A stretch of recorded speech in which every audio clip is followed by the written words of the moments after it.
tag-init. Sagot namin ang inyong bakasyon sa pamagitan po ng aming mga kabrigada na lumipot sa ating bansa para makatuklas ng magagandang mga pasyalan. Magandang gabi, ako po si Jessica Soho. Happy vacation! Araw-araw, lalo na pag Sabado at Linggo, maaga raw nagsisimula ang buhay ng mga taga-Alaminos, partikular na sa bahagi ng Lookout Wharf.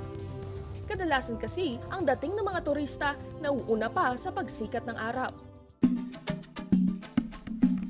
Nang dumayo nga ako, mag-aalas 7 ng umaga, halos hindi na mapatid ang pila ng mga turistang nag-aabang na makasakay ng bangka. Ang bayad sa mga ito nagsisimula sa 1,800 pesos at maaari ka nang ilibot maghapon sa 100 Islands. Pero dahil sa 123 isla ang bumubuo rito, wag na raw umasang kayang maikutan ang lahat sa isang maghapon lang. Lalo na't bawat isa sa mga ito may kani-kanilang atraksyon. Matapos ang 15 hanggang 25 minuto, mararating na ang pinakaunang isla, ang Governor's Island. Nandito tayo sa Governor's Island at ito yung unang stop dito sa 100 Islands Tour. Dito pa lang, napakarami mo nang pwedeng gawin kasi mayroong snorkeling, nandito yung first island-to-island na zipline, at nandito rin yung pinakamataas na viewing deck sa buong 100 Islands. So katunayan, halos lahat ng footage sa karaoke na ginagamit yung 100 Islands ay dito kinukunan. Isa ang Governor's Island sa tatlong mga islang maituturing na developed para sa mga turista. Kahit papano kasi meron na itong mga gazebo na maaring rentahan ng maghapon o magdamagan.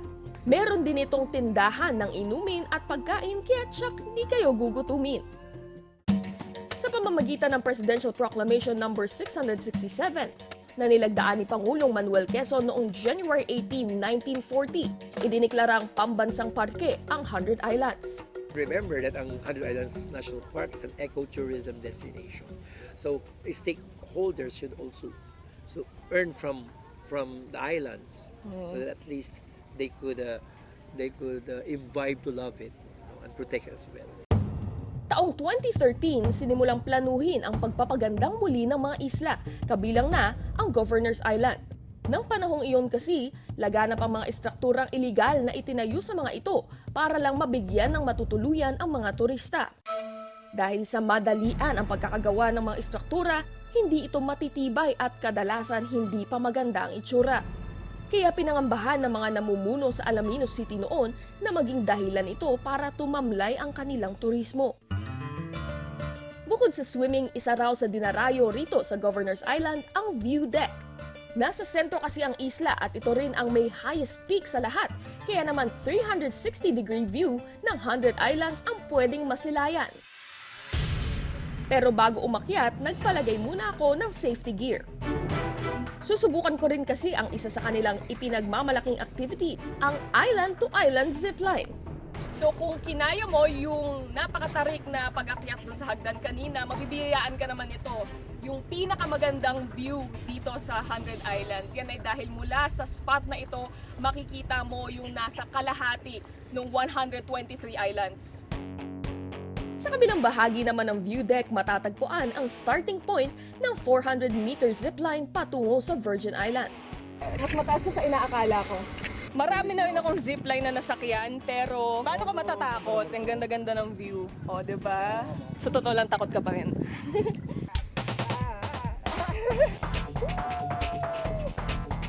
Para ako nanonood ng karaoke, pero nakabitin ako.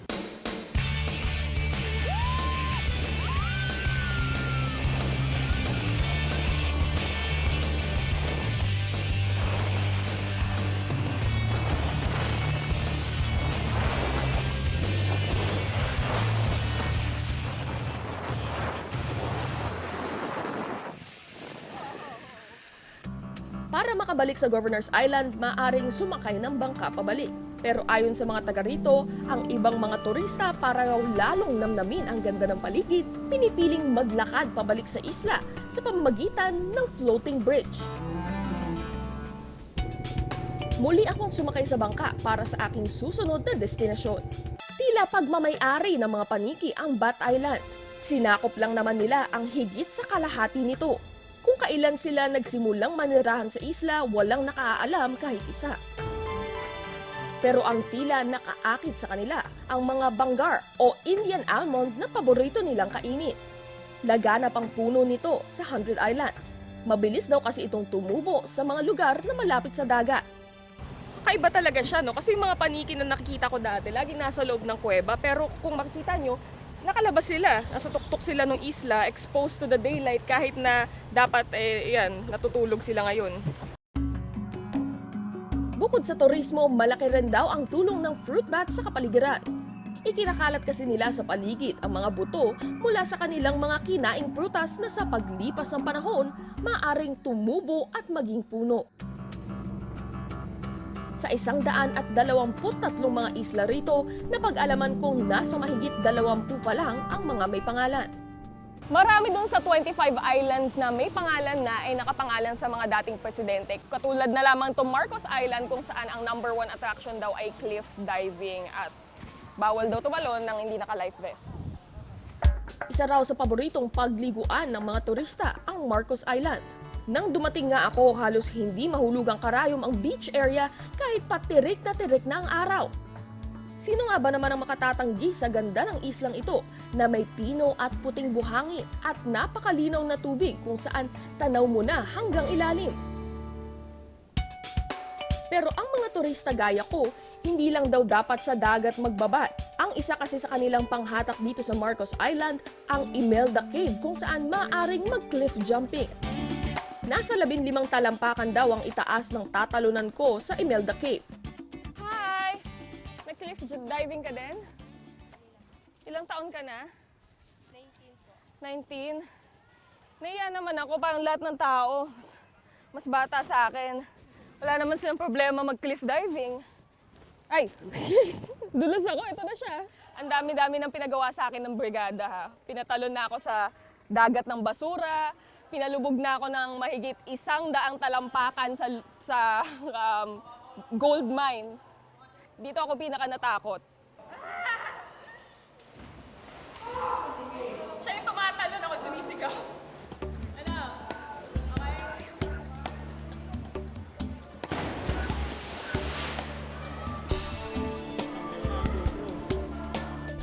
Matapos tumalon, maaari namang lumangoy-langoy muna sa natural swimming pool sa loob ng Imelda Cave. Isinunod naman sa pangalan ni dating Pangulong Manuel Quezon ang aking next stop. Thank you. Ito yung Quezon Island at ito raw yung pinakasikat na isla sa 100 Islands dahil kita nyo naman siya yung pinaka-developed at pinakamaraming water activities. Hirit sa akin ng mga taga Quezon Island, hindi raw sa Governor's Island View Deck ang pinakamagandang anggulo ng 100 Islands dahil kayang-kaya raw nila itong higitan. Kung kakayanin ko, maaari raw akong iangat ng hanggang 170 meters sa ere. Napapraning ako dito. Pero otherwise wala akong takot. Kumara doon sa cliff diving, ito talaga excited lang ako kasi finally makikita ko na yung 100 Islands na hindi lang side view pero ano talaga top shot. The way it was supposed to be seen. Siyempre hindi ko na pinalagpas na mag-ala drone dito sa 100 Islands.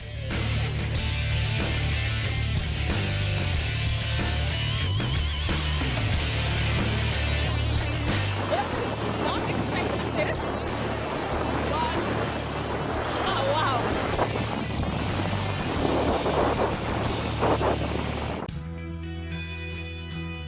₱2,000 kada tao ang bayad sa parasailing. Maaring magtagal ng hanggang 20 minuto sa ere. Yung mahirap pag sinasabi kong hindi ako natatakot eh. Yung pala nakakatakot siya. Medyo kasi mataas tapos mahangin so minsan nagbabak yung parachute. And hindi ako, yung parasailing ko dati, hindi siya ganun kataas. So while medyo nanibago ako doon sa experience, ano talaga, it was worth it kasi kakaiba yung view na nakita ko doon. Matapos kong masilayan ang ganda ng kabuuan ng 100 Islands mula sa itaas sa magkakaibang paraan, ngayon susubukan ko namang i-explore ang karagatan sa pamamagitan ng water sports. Para sa mga gustong maglibot sa mga kalapit na isla ng Quezon Island, maaaring magrenta ng kayak.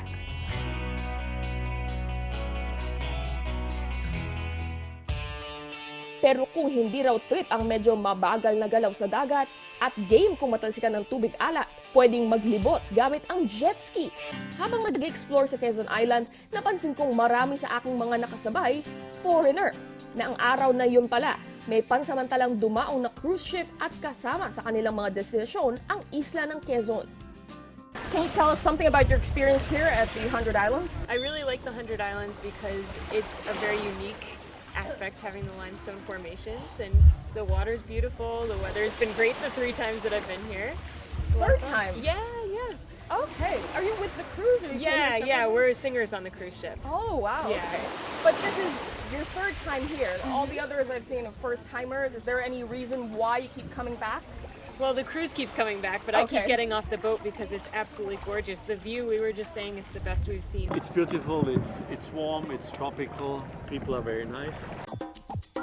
Bago ko ituloy ang activities dito sa Quezon Island, tutugunan ko muna ang aking kumakalam na tiyan.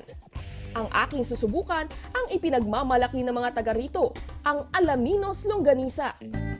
Pero hindi raw ito uulamin sa kanin, kundi ipapalaman sa tinapay. Ang tawag dito, longganisa omelette, na kamakailan lang nanguna sa tapatan ng iba't ibang bersyon ng Alaminos Longganisa.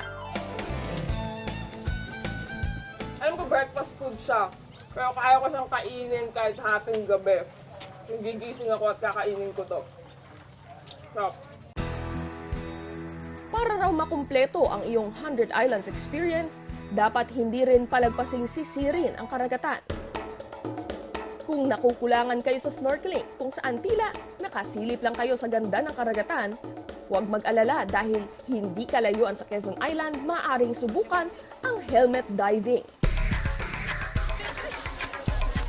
Bago tuluyang sumisid, sumasailalim muna sa briefing ang mga nais sumubok ng helmet diving. Nasa 15 talampakan kasi ang lalim nito kaya kailangang maging maingat. Pagdating sa ilalim, literal na abot kamay ang mga isla at giant clams.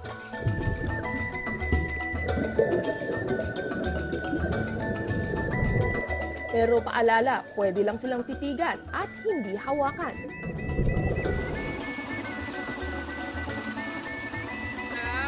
Nagsa-scuba diving din ako, so lagi kong sinasabi yun na kung ano yung kinaganda ng mundong ibabaw, doble-doble yung ganda ng underwater world. And totoo yun in this case. Ang daming giant clam, ang daming aquarium fish.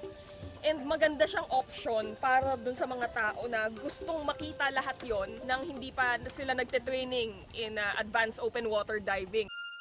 Sa mga susunod na buwan, tsak hindi na lang daw mga namamasyal ang dadayo sa 100 Island dahil meron na ring islang maaring puntahan ang mga nais ng religious retreat. Ang Pilgrims Island. Taong 2015, sinimulang trabahuhin ng imaheng ito na aabot sa 26 na talampakan. Inspired ito ng halos 125 feet na Christ the Redeemer ng Brazil. Itong version na ito ng Christ the Redeemer statue ay may taas na 56 feet at kapag natapos na ito, dito mismo sa platform ay magkakaroon ng misa kada linggo. Dahil sa tiyak lalo pang dadami ang maglalabas-masok sa mga isla nito, ang mga taga rito naglunsad ng mga proyektong tuluyan ng magbibigay bagong muka sa 100 Islands. Isa na rito ang buwan ng Scuba Sorero kung saan nagtitipon-tipon ang mga volunteer divers para sisirin ang mga basurang napupunta sa dagat.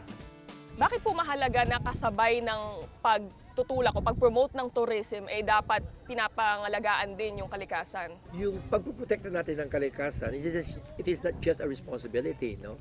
Kundi it is also a way na kung magandang environment mo, especially the marine environment, magiging malinaw ang tubig, very nice for swimming, no, for snorkeling, kasi lalo pa naman these are the activities that we have. Unfair naman siguro magpa-snorkeling ka na wala silang makitang giant clams. Along the way, no, pinoprotektahan din natin ang environment.